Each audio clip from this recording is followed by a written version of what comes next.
father loved me, often invited me, still questioned me in the story of my life.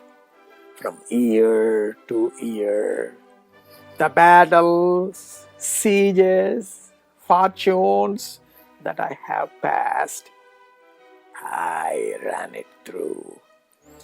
Even from my boyish days in Africa to the very moment that he bade me tell it, wherein I spoke of most disastrous chances of moving accidents in the cotton fields of Georgia. This to hear, would America seriously incline? But still, the racial politics would draw her thence. Whichever she could with haste dispatch, she would come again, and with a greedy ear devour up my discourse, which I, observing, took one suppliant hour, and found good means to draw from her a prayer of earnest heart, that I would all my pilgrimage dilate, whereof by parcels of civil rights protests by Dr. King and Malcolm X, she had something heard, but not intentively. I did consent, and often did beguile her of her tears, when I did speak of something distressful stroke that George Floyd and others suffered. I can't breathe. All the police in the world, or the mighty armies of the empires, can never suppress the cry of freedom. My story being done, she gave me for my pains a world of sighs. She swore, "Faith, it was strange, it was passing strange, it was pitiful, it was wondrous pitiful." She wished she had not heard it, yet she wished that heaven had made her such a man. She thanked me and bade me, if I had an immigrant friend, I should but teach him how to tell my story, and that would woo her. Upon this hint I spoke. She loved me for the dangers I had passed, and I loved her that she did pity them. This only is the witchcraft as a black man I have used.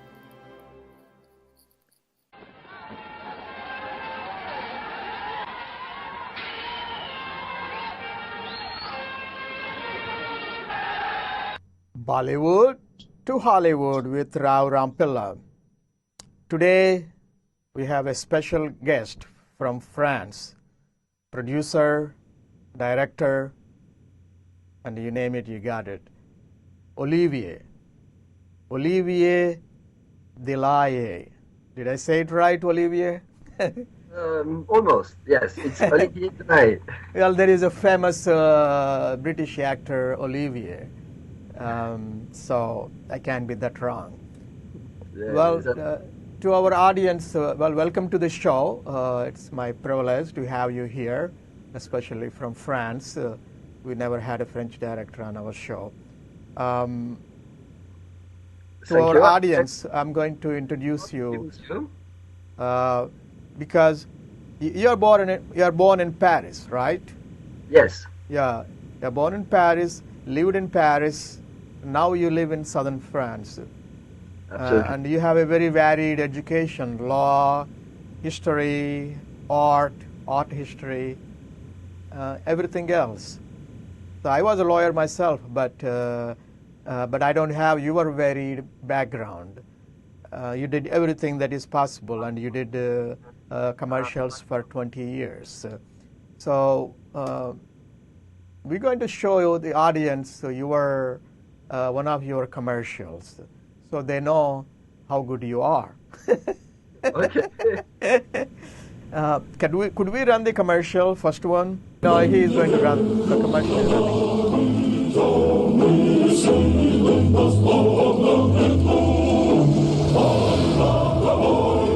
Кто это?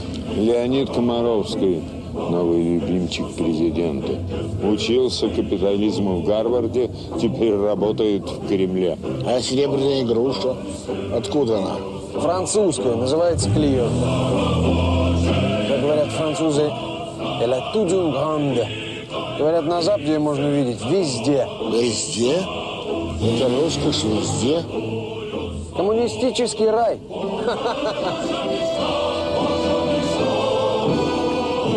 This is your commercial, the Russian one.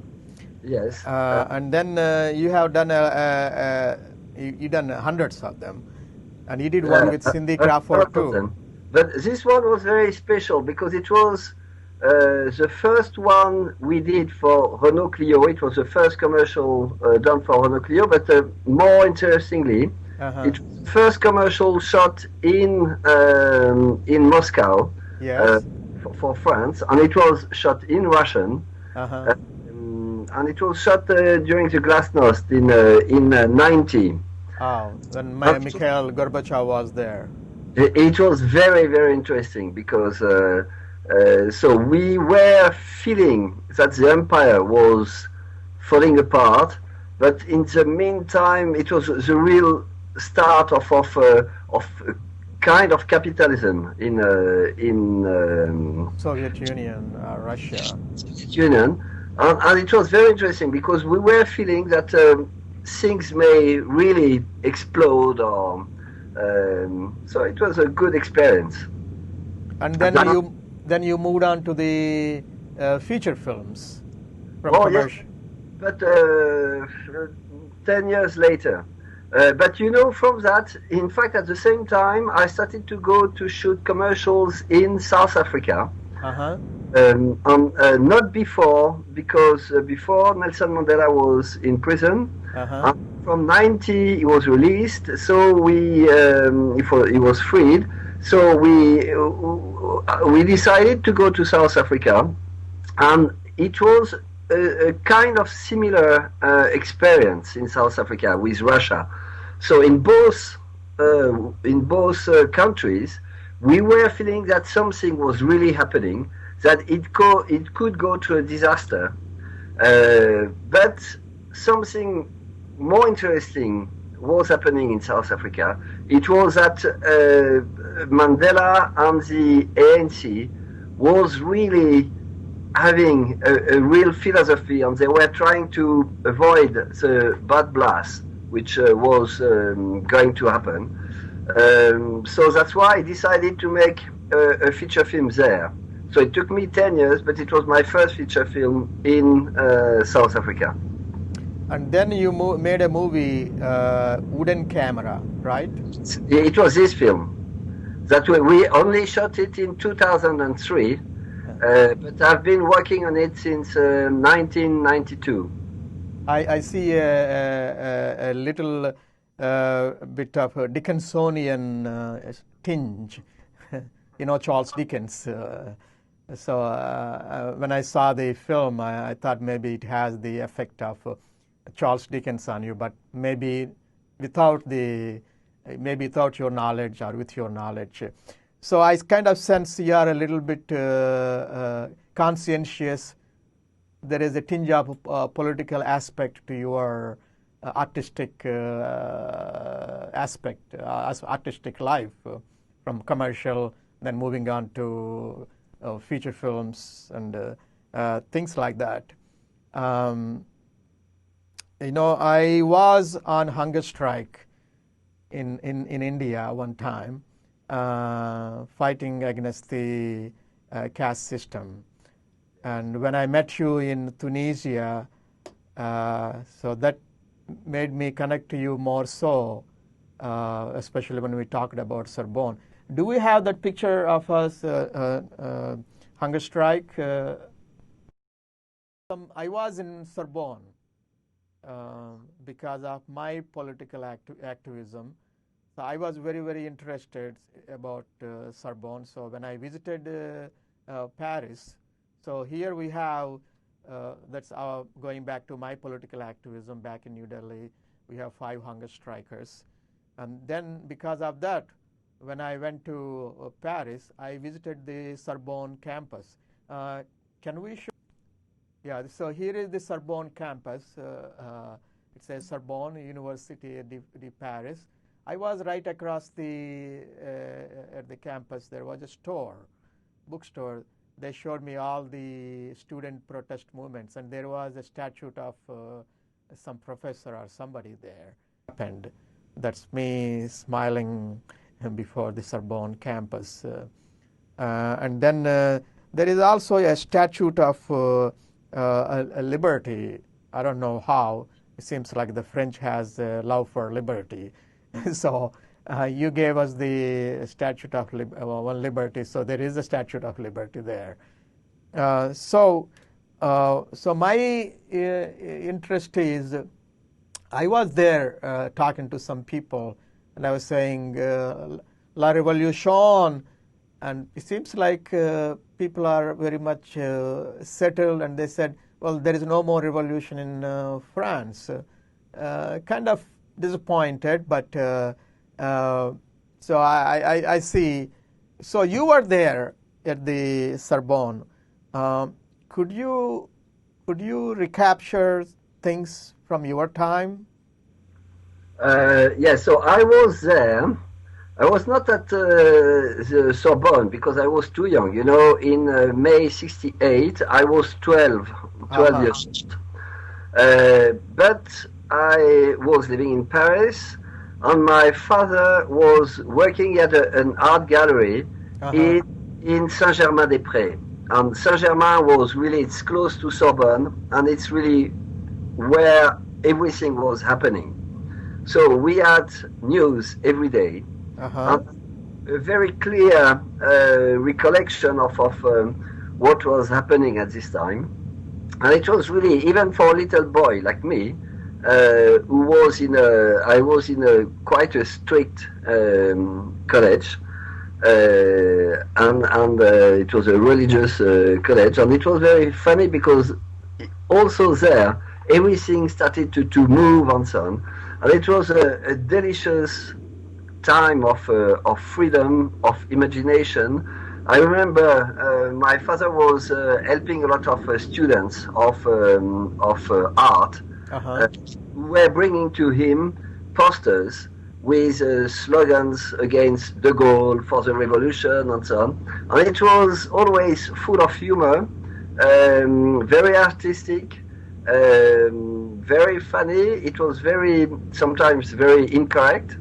So it was great. It was really a great time. Is that how you got into the art instead of going into a law or some other aspect? Some of these early things may have influenced you? No, my involvement in art, in fact, started before that. From when I was 10 years old or 9 years old, I started to go to museums and galleries and so on, and I was spending a lot of time in Louvre and in all the museums and so on. So I was really involved on that. Of course, I also like this part of the revolution of '68. But you know, we say revolution, but if you compare with our big revolution of 1789, it's something really very, very, very different, because in '89 and the years after, it was very violent, and many people were killed and so on. And it's absolutely not the case in '68. And I think it's one of the big successes of the revolution of '68 is that really things, the society changed a lot, but there was almost no deaths.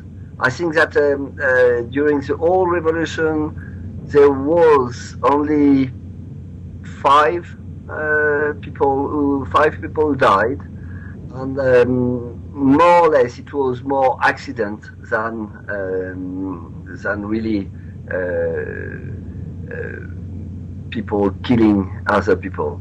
And it was, I think there was two policemen, two students. On one, it was an accident where nobody knows how, on what exactly happened. And I think it was quite a big success of everybody. So meaning that there was some violence, but also there was, from both sides, the decision was made not to use too much violence and not to kill anybody. And from the beginning, and thanks to, on one side it was Daniel Cohn-Bendit. I don't know if you Yes, Daniel. Now he is the president of Green Party, right? He lives in Berlin or something? Yeah, he lives in France, or in fact he lives between France and Germany. Yeah. He always lived between France and Germany. He was kicked out, right? During, after the revolution or something, he escaped to Berlin. Yeah, but during the revolution, he did not escape to Berlin. He went to Berlin just after the first week, and then the French government forbid him to come back, saying you are not French, so you are not allowed to come back to the territory. Oh. And one day at the Sorbonne, as there was a big meeting and so on, Cohn-Bendit arrived and he said, "No problem, I don't care about this." And I'm here, and it was a big success for him. Well, here is a clip about the student protests. We're going to run this clip just to refresh your memory, also to show it to the audience, to refresh their historic memory.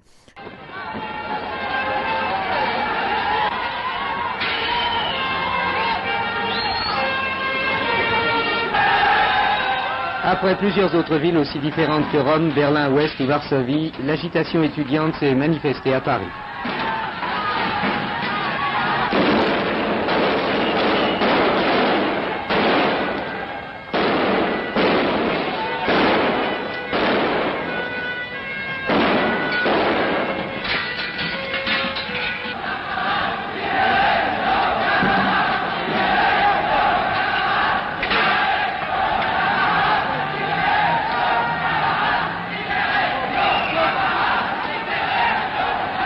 La poussée de fièvre a surpris par son ampleur et le degré de sa violence.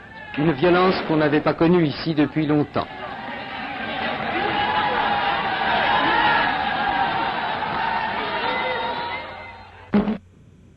So that's, I suppose that refreshes some of your memories, even though it's a clip from 68 May. I have, because we used your student model when we were striking and fighting against Indian caste apartheid. We used your model clearly because the Communist Party said, Indian Communist Party, students are not a revolutionary class. Only workers are revolutionary class. So students can't conduct the revolution. But the French student movement, it was very unique in that students have joined the workers, even though the Communist Party of France, controlling the unions, did not encourage them, allow them to participate, but workers anyhow participated. I think that's how your father and others got involved. But they kind of betrayed the struggle, revolution at that time, I think. I don't know, what do you think?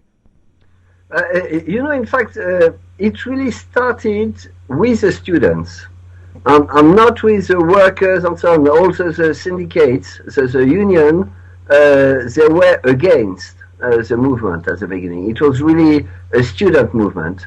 And as you said, also unions were saying that students are not had no political knowledge and so on. So it was not to them to make that kind of thing. But it went very, very quickly, and it was really started with De Gaulle, who was president at the time. In January 68, he felt that there was something, and something was in the air, and he asked to his Minister of Education to make a kind of report of what was the situation of the students. And so they made what we call a white book. So it was a result of this study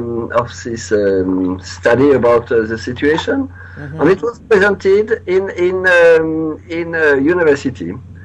And at the end of the presentation, so it was the minister who presented that. Daniel Cohn-Bendit went to the minister, and he said, "But you know, I've read your 600 pages, and it's all bullshit. You are not talking about sexuality of the students, and sexuality is for us a main issue." And the guy, he was so astonished that somebody was talking to him like that. I said, "But if you have problem with your sexuality, go on swim in fresh water. It will be good for you." Cohn-Bendit immediately answered to him, "Oh, it's exactly the kind of answer that you get in a fascist country." And then it was really, because it was so astounding. Nobody had spoken like that to a minister until this day. And it was really showing that something was really happening. And it was here on the student side that things were happening. And it was really very, so that's what made it very, very interesting. So the very interesting thing is that from the beginning, and because so at this time De Gaulle was a president. De Gaulle was always carrying the grandeur of France on his shoulder. He was, but he was not accepting that his authority could be played with like that. So he was ready to get the army killing those some students to make them come in order. And thanks to Pompidou, who was at this time the first minister, and with two of his men, he did not make what De Gaulle wanted to do. And he immediately established a link between the Minister of Police and Cohn-Bendit and the other revolutionaries. So they had a phone between them. And from the first day, in fact, they were talking. And Pompidou did not want to have any people killed. So he wanted to get back to some kind of order. But in a way, also, he was feeling that some of the wishes of the students were right. And also those people, I mean the ministers and so on, they had their children among the students and so on. So they were feeling that something had to happen. So, and it was a really good thing that De Gaulle was not, was put a little bit apart by Pompidou, and that it's Pompidou who drove the operation, because with De Gaulle, it would have been a disaster. With Pompidou, it has been, let's say, a kind of dream. Well, he became a president afterwards, right?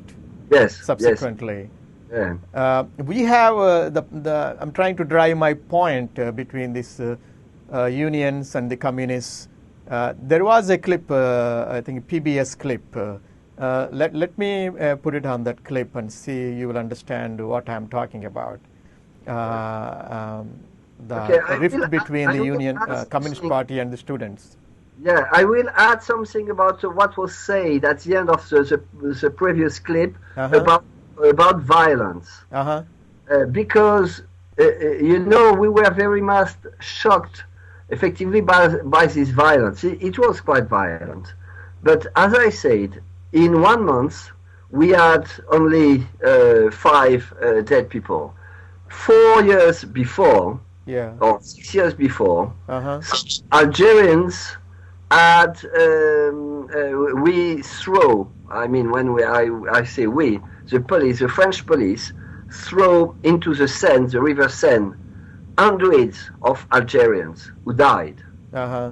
Well, they cannot do the same thing to their own kind, right?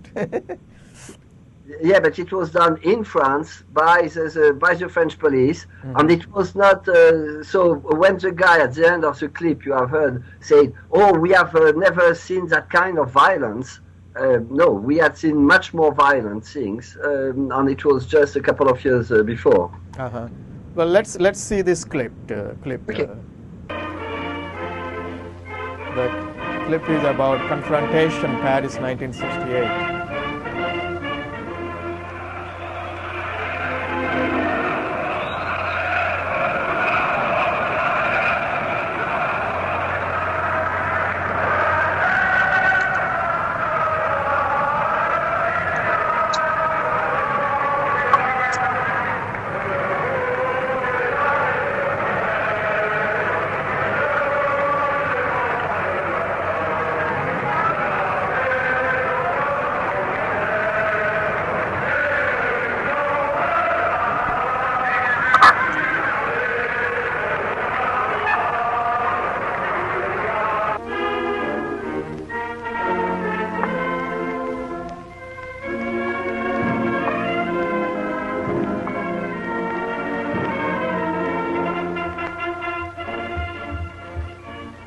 (1968).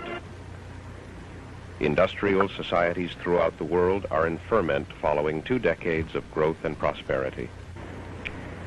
As in the early 19th century, unrest begins in urban centers of culture: Berkeley, New York, Tokyo, Rome, Milan, Berlin, Prague. The ferment originates among the marginal, among those considered to be wards and dependents of society. France, the mother country of revolution, seems immune.